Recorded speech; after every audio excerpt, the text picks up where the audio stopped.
4 दिवस अगोदर आम्ही आंदोलन केलं होतं, मोर्चा काढला होता.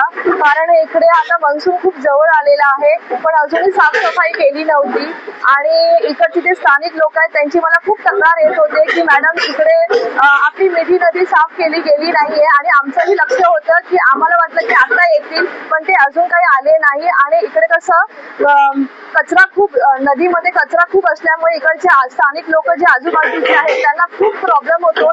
इकडे डेंग्यू मलेरिया असं होण्यासारख्या डिसीज आहेत त्या जास्ती व्हाव्या नाही म्हणून आमचं होतं की त्यांनी क्लिनिनेस करावं, पण ते काय आले नाही इथे.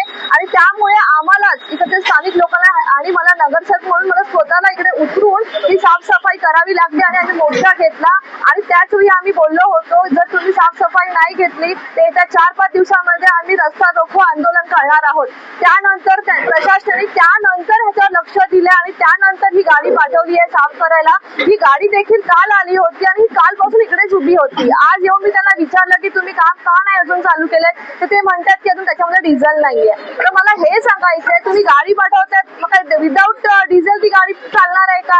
तर मग हे आपण एवढा पैसा टाकतो, करोडोचा पैसा आपण त्याच्यामध्ये घालवतो साफ करण्यासाठी, मग तो गेला कुठे आणि तो जातो कुठे? इतका मोठा भ्रष्टाचार इकडे होतोय.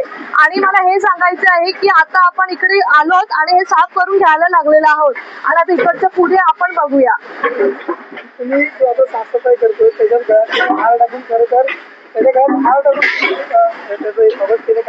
नक्कीच ना. मला सांगा आम्हाला इकडे खालती उतरून साफ करावं लागतंय, तो आलाय त्याच्याबद्दल आम्ही धन्यवाद केले प्रशासनाचे. आम्ही धन्यवाद करतो की तुम्ही गाडी पाठवली म्हणून आम्ही धन्यवाद करून त्याचे हार घालून